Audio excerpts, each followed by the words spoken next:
In January 2022, I have got an opportunity to join a cybersecurity team as a cloud architect. Now, I was not from a cybersecurity background. I knew a bit of cybersecurity fundamentals, but I was no expert by any means. So the first challenge which I faced was that during the meetings, during our lunches, whenever we are talking, all these security experts started throwing these jargons in front of me. And I had no clue as to what exactly it stands for. Maybe I would have known the functionality and why, like if I would have known the full form, but the way they talk, all the security specialists, they use these short forms so quickly because that has become their, second mind, and it actually helps them to convey the ideas properly. But for a new beginner like me, it was a lost case. I was not able to understand what they are talking about. So in this video, I've got 12 such acronyms, 12 such jargons of cybersecurity in front of you,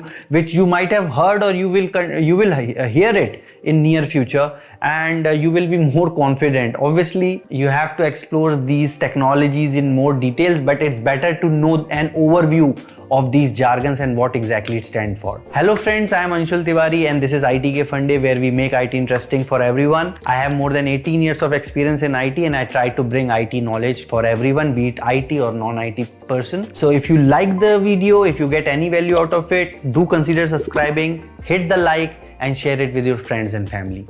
Now let's get started. So the first jargon in our list is SAST, which is called as Static Application Security Testing. It is a proactive way to test your source code right at the developer's end, or right when you are checking it into your GitHub repository. And this helps because it is static. So that means that the program has not yet executed, the application has not been run, and you are proactively testing the source code, maybe in your IDE, integrated development environment, and that helps because it is a white box testing. You are actually aware of all the functionalities, all the plugins, all the libraries which you are using, and SAST helps you identify any vulnerabilities right at the beginning of your CI/CD pipeline. So right at the beginning, you will get to know if you are using something which shouldn't be used or which might pose a threat. So there are different tools. We'll not be discussing tools. There are plethora of tools for everything we'll be discussing now. But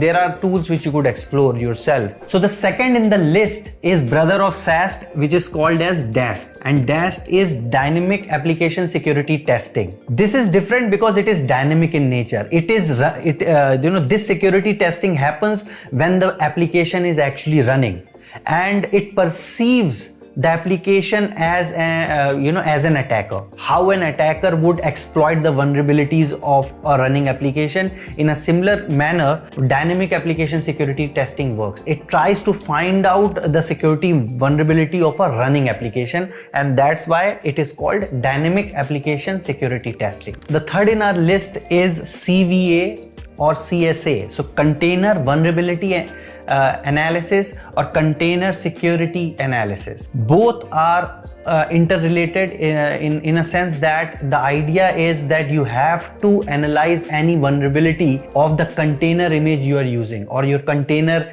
libraries which you are using, and that's why sometimes the base image, the base OS which you are using for your container might have vulnerabilities. So CVA, which is Container Vulnerability Analysis or Container Security Analysis, looks into those aspects of security which is focusing purely on the container and how it has to be used and protected. The fourth jargon is SIEM, which is Security Information and Event Management. Basically, it's a centralized system which collects security related data from all the different sources which are generating security related events, and then it continuously monitors those events, and in case it finds something suspicious, it generates the alert. It raises a ticket. It will take some action so that it could respond to that particular security incident, and it is used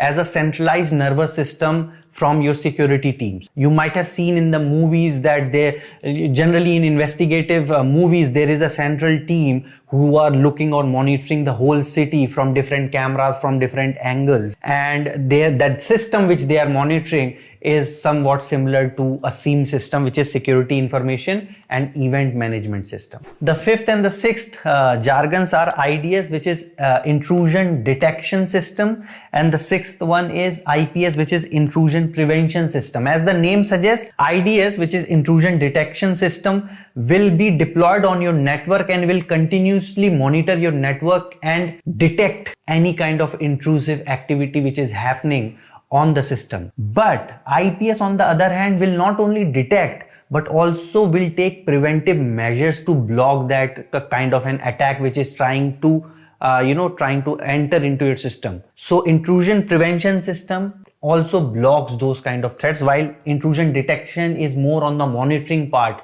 of finding out any kind of threats which are trying to enter into the system. So IDS and IPS, and generally a lot of tools provide these two in combination. So IDS and IPS are provided in combination. I thought a lot whether I should be adding these two because I felt it is already known, but then I thought maybe some might not be aware. So WAF is Web Application Firewall. We have discussed firewall in detail and it's a very important component of your security framework. So Web Application Firewall is called WAF. I would not go into the details. We have discussed it multiple times on the channel, so you can go and watch dedicated firewall videos as well. MFA is multi-factor authentication. It is becoming very prominent now, as you would see that in most of your application you are getting your second MFA, multi-factor authentication code, getting generated on your mobile app, and then you have to enter that code apart from your password, so that layers up your security from the authentication perspective and authorization perspective. So MFA is again a jargon which many are not aware of, so I thought of adding it. The ninth one in the list is EDR, which is Endpoint Detection and Response. This is the system, this is the tool which is deployed on the end user devices. So end user devices are could be your laptops, could be your mobile phones, anything which an end user uses. Any tool, any protection which you deploy using a particular tool is considered as EDR, Endpoint Detection and Response. The 10th one is SOC, SOC, which is called as SOC, which is also called as Security Operations Center. I talked about SIEM. Okay, SIEM is a centralized system, but the team which monitors that centralized system, which makes sure that all your systems are being monitored, there are no vulnerabilities. If there is any kind of alert or any kind of malicious activity, there is an immediate response and incident raised. Everything is done by your Security Operations Center, a very important team in a cybersecurity world. They do the heavy lifting. They are the soldiers, they are the warriors who work 24/7. Generally, you will see people working in the night shifts also in a SOC team. A very, very important team, guys. A couple of my friends are from SOC and I know that they do a fantastic job. The 11th one is PKI, which is Public Key Infrastructure. It is a whole framework of tools, of processes and technologies which make sure that your communication between one device to another device or one source to another source is always secure. But if you have to understand it, it is primarily all about digital certificates, your SSL, TLS encryption and decryption. Whenever you're trying to connect to a web server, you are offered a digital certificate. That's why you see the lock icon, and that's why you always browse through HTTPS. Okay, all that forms under your public key infrastructure. And there are all, there's a dedicated video which I have made on it, so you can explore that. But yeah, a very vast field which includes cryptography, which includes encryption, decryption, hashing, everything to make your data secure. So public key infrastructure, a very key component and a very confusing jargon. So the last one in our list is NIST, National Institute of Standards and Technology. It's a federal agency in United States which is responsible for creating the standards and the framework around cybersecurity.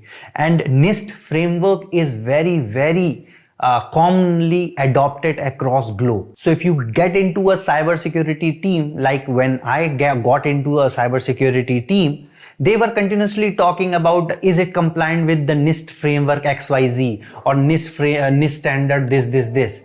because NIST is such a comprehensive set of standards that any company who complies by NIST is a good standard company who follows cybersecurity seriously. So NIST is a framework. NIST is a set of protocols which are governed by this this federal agency from US, and yeah, it's followed by by all the other organizations globally. So yeah, this was our last acronym, or should I say jargon. So I hope you are now more comfortable with these jargons. There are others as well. So if you want me to do a part 2 of this cybersecurity jargon series, let me know, and I'll try to bring more jargons in front of you so that you will be interested in knowing what exactly these jargons mean, and then you could explore and learn those areas in detail. So I hope it was an interesting video. If you got any value, give us a like, and until next time, keep learning, keep sharing all the knowledge, and yes, keep hustling. Bye for now.